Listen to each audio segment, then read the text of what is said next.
Hi there, I'm Treehead, the author of the Reddit thread titled Punishing Yourself in Path of Exile. While the build itself was in a very tentative spot, the thread overall got some very good reaction from the community. While I still don't consider this build to be done completely, and, with 1.3 around the corner, I don't really want to finish it now, I had some improvements that I wanted to share that have made me be able to clear up to level 78 maps and dangerous bosses such as Shrine Piety, Necropolis Merveil, Palace Dominus, and the trio from the Atziri fight. In addition to that, I've managed to go from 0% to level 92 to 0% to level 93 without dying at all, so this build is really quite survivable. To put it in simple terms, this build combines a crit version of the Glacial Cascade skill with Shackles of the Wretched and Punishment to give the spell all sorts of interesting benefits.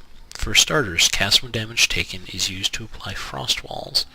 Whenever a target is damaged enough, there's cast when damage taken Frost Wall.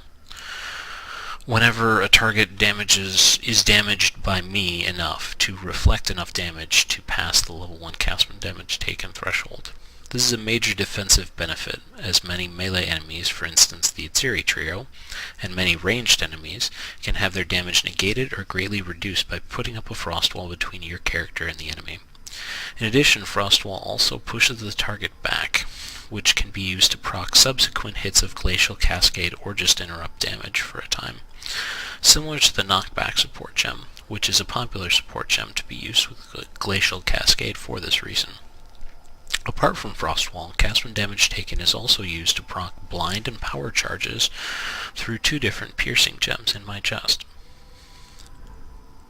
In this case, Glacial Cascade and Arc.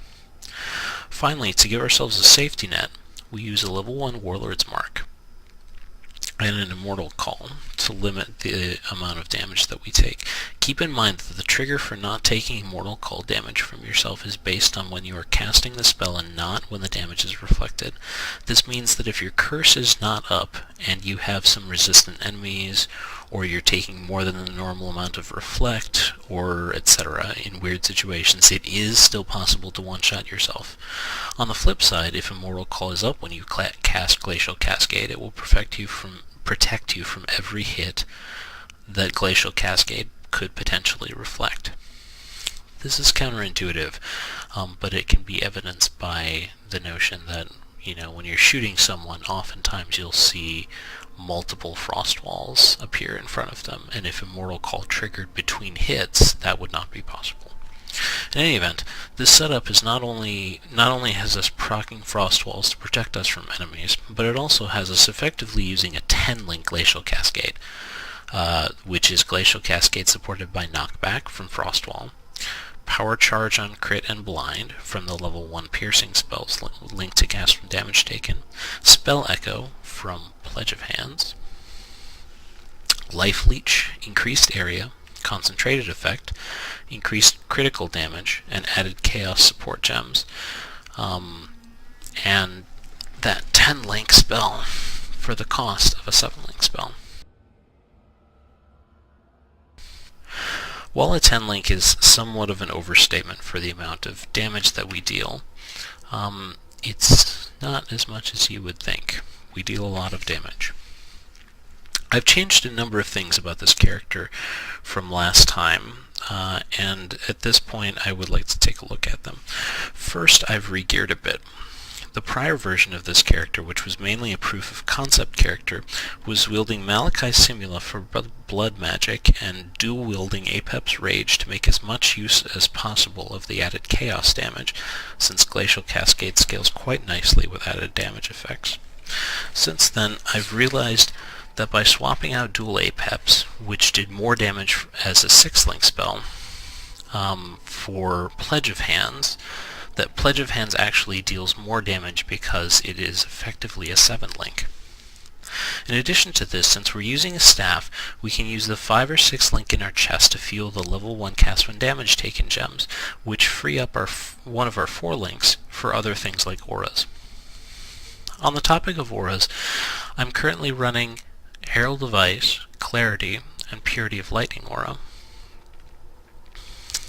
And I've swapped out Malachi's Simula and Blood Magic altogether in order to do this, picking up Eldritch Battery, which I've learned gives us just enough mana from using an ES Helm to run our spell indefinitely, so long as Warlord's Mark is active on the target, so we can use its Mana Leech every now and then. Previously, Mana Leech was unused in this build, so I like this change because it makes it more efficient.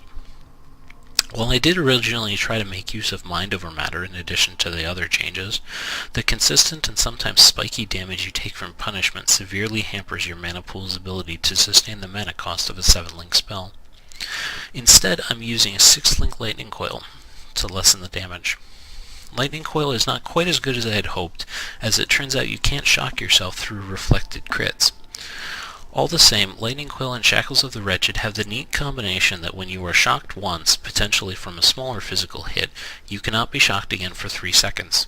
This means that if the Miscreations in the Shrine Piety fight hit you for physical damage and shock you for half a second, Piety's Lightning Storm is unable to shock you for 3 seconds afterwards.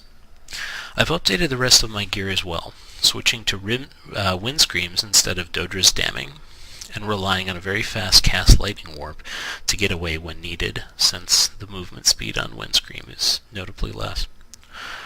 Also, I've updated my jewelry, as you can see here, to give me mana and mana regen, which I previously didn't need, and to fill the hole in my resist created by wearing Lightning Coil. I've also updated my passive tree, which I'll show briefly, but won't go into too many of the details, primarily because this is a 1.2 passive tree, and as pretty much everyone knows, 1.3 is kind of looming over us now, so it doesn't make too much sense to dwell on the specifics. In 1.3, I don't think that Scion would be the best choice for this character, as Witch would have access to the spell damage and crit over in the Templar, and better access to the Shadow's crit nodes as well. Just remember to pick up Veil Pact, as it's basically required for this build.